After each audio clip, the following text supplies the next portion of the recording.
Eddie passed away this morning.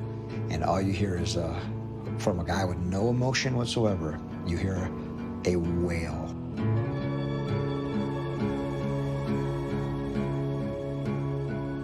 Just this wail from deep down, like a heartbreak.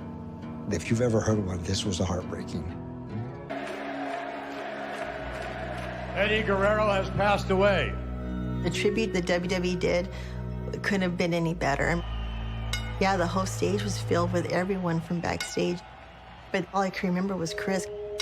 He was just crying. I only know that I love you. I miss you. One by one, they took different talent that wanted to talk about Eddie, Eddie's passing, Eddie's life. And Chris did it, which is probably really difficult to do. Chris had a hard time getting through it. I want to thank you from my heart and tell you that I love you and I'll never forget you. And I will see each other again. I love you, Eddie. I believe it was very hard for him, you know. I even cried after for him.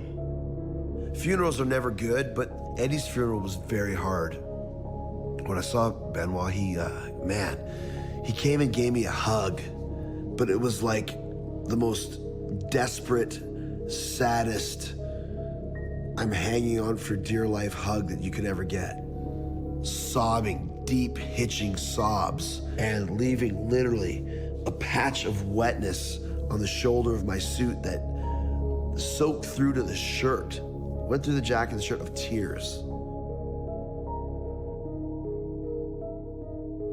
I'd never seen Chris show emotion before. You know, of course it affected all of us, but I just think it affected Chris just like so much more.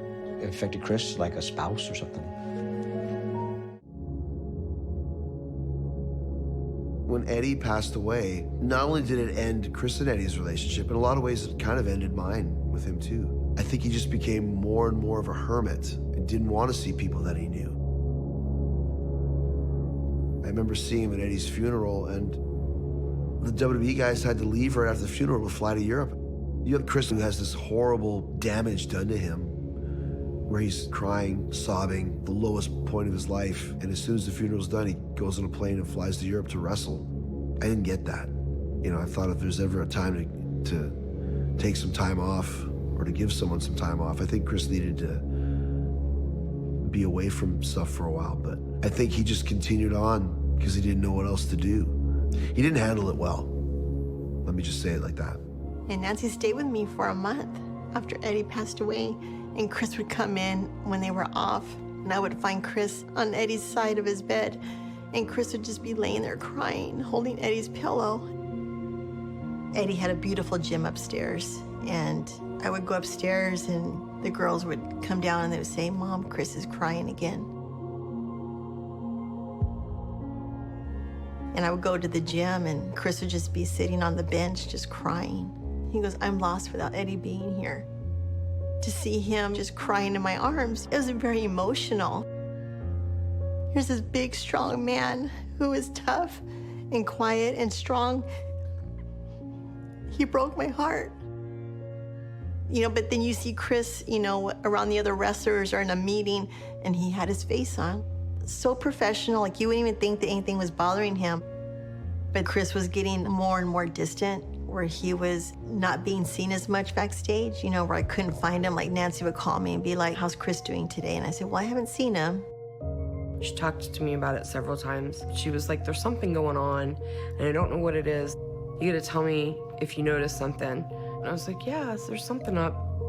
He just seemed different. He was talking more about other wrestlers that had had children kidnapped and fans that went sideways and were violent.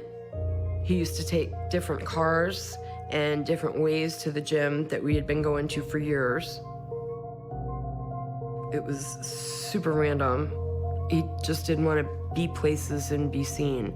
There was a level of paranoia we had never, ever seen before. Nancy started getting really worried. She's like, "I'm really worried for Chris. This is really affecting him in so many ways." He was just sad all the time and depressed. He was impatient. There was a lot of fighting going on for reasons that she didn't understand why he would be upset. And she would just be like, Life is just really hard right now. Like, Chris is just irritable and he doesn't want to talk to me. He's mad all the time. You know, he was just mad at life in general. There were a few months where he completely closed off, not really even talking to Nancy, not really talking to anyone. So we got Chris a journal so that he could write to Eddie.